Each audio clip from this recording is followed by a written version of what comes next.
Baiklah, selanjutnya untuk pemrograman nomor 3. Di sini terdapat file bernama blade.php di mana file berekstensi ini akan digunakan sebagai template untuk tampilan user interface-nya. Nah, di sini terdapat 5 file blade dengan ekstensi blade.php. Yang pertama yaitu bagian header ataupun bagian untuk navigasinya.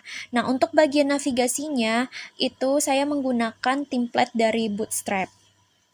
Nah, tampilan navigasi ini tuh menunjukkan awal dari navbar. Di dalam file ini terdapat yang namanya conditional link. Nah, conditional link ini merupakan bagian dari blade directive Laravel, out, dan else. Link ini berguna untuk menampilkan link login jika pengguna sudah login ataupun terautentikasi, dan menampilkan link register dan juga logout jika pengguna belum login. Kemudian kita masuk ke file layout.blade.php. Nah, di dalam file ini saya juga menggunakan template dari Bootstrap. Nah, di dalam file ini ada bagian tubuh dokumen HTML yang menyertakan header dari file terpisah dengan menggunakan include. Dan kemudian untuk menentukan bagian konten halaman kita dapat menggunakan add yield terus isikan dengan konten. Yang selanjutnya yaitu mengenai register ya. Nah, di dalam file register ini kita menggunakan extends layout. Nah, ini adalah blade directive yang digunakan untuk mengextend ataupun memperluas layout induk. Dalam hal ini, template yang akan digunakan merupakan didefinisikan dari si file layout.blade.php tadi.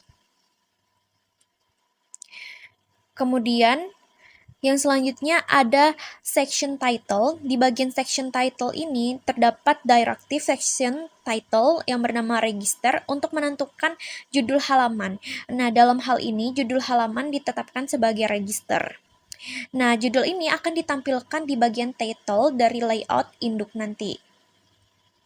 Kemudian di sini ada error handling. Kalau misalnya nih diperiksa terus terdapat kesalahan validasi, maka validasi tersebut akan dikembalikan oleh validasi from.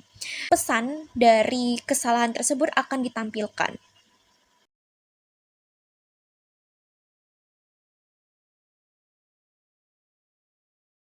Nah, yang selanjutnya ada session message. Nah, session message ini merupakan direktif dari kondisi error dan juga kondisi sukses.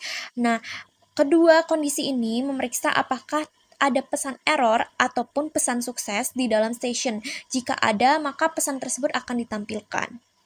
Selanjutnya untuk from submissions, di sini kita menggunakan action dengan root dengan metode register post, terus metodenya post.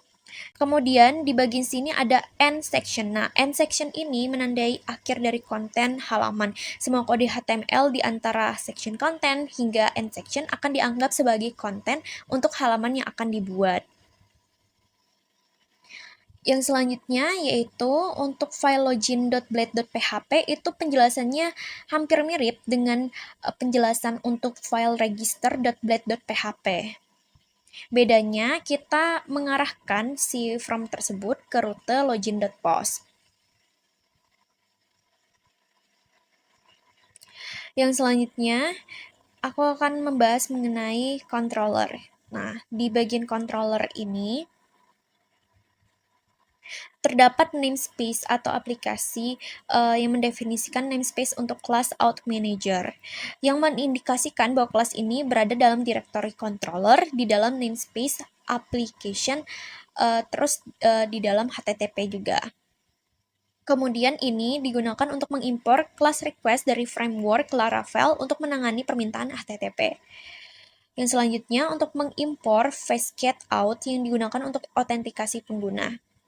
Yang ini digunakan untuk kalau yang hash digunakan untuk mengekskripsi ataupun memverifikasi kata sandi.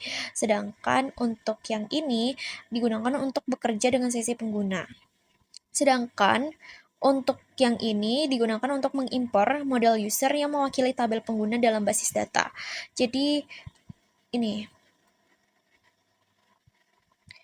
yang digunakan dalam basis data itu yang di sini.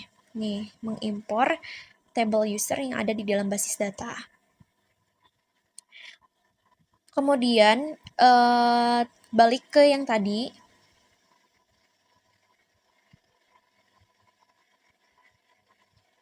Jadi di dalam class out manager ini terdapat fungsi login, register, login post, kemudian register post, dan juga fungsi logout. Nah, fungsi login ini mendefinisikan bahwa ini bertanggung jawab untuk menampilkan halaman login. Kemudian untuk fungsi register ini tuh bertanggung jawab untuk menampilkan halaman register. Kemudian untuk fungsi login post itu mendefinisikan bahwa fungsi ini bertanggung jawab untuk proses permintaan login dari formulir. Sedangkan untuk fungsi register post itu mendefinisikan fungsi dari register post yang bertanggung jawab untuk memproses permintaan register dari formulir. Nah, kemudian di sini ada direct intended route home, yang mana jika si autentikasi itu berhasil, maka pengguna akan diarahkan ke URL yang dimaksud sebelum mereka diarahkan ke halaman si login. Kalau di bagian sini itu terdapat data seperti nama yang menyimpan nilai nama dari permintaan ke dalam array data. Kemudian ada nick yang digunakan untuk menyimpan nilai nick dari permintaan ke dalam array data. Begitu pula hingga ke data password ya. Nah, di dalam data password ini, kita akan mengekspresi kata sandi yang diterima dari pengguna dengan menggunakan metode hashing yang disediakan oleh Laravel tersebut. Variable user ini digunakan untuk membuat entry baru dalam tabel pengguna dengan menggunakan model user dan data yang disiapkan sebelumnya. Nah, jadi terdapat kondisi di mana kita dapat memeriksa apakah pembuatan pengguna itu berhasil atau tidak. Nah, pengguna akan diarahkan kembali ke halaman pendaftaran dengan pesan kesalahan jika terjadi kesalahan ya. Nah, pesan kesalahannya itu seperti ini. Namun, jika berhasil, maka akan muncul pesan seperti ini. Kemudian untuk fungsi logout itu bertanggung jawab untuk menangani proses logout pengguna. Kemudian untuk line ke-64 itu berfungsi untuk menghapus semua data sesi yang ada, kemudian melakukan proses kemudian yang baris selanjutnya itu berguna untuk melakukan proses logout pengguna dengan menggunakan facade out. Baiklah, untuk yang selanjutnya, untuk web.php, yang pertama itu adalah rute get function untuk home. Kita akan mendefinisikan rute untuk halaman beranda ketika pengguna mengakses root URL dan akan dirender ke view welcome dan diberi nama rute home.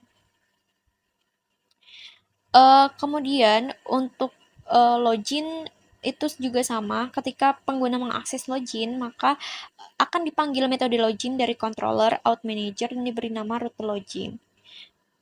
Kemudian untuk register tersendiri itu kita akan mendefinisikan rute untuk halaman pendaftaran. Ketika pengguna mengakses register, maka akan dipanggil metode register dari controller out manager dan diberi nama rute register.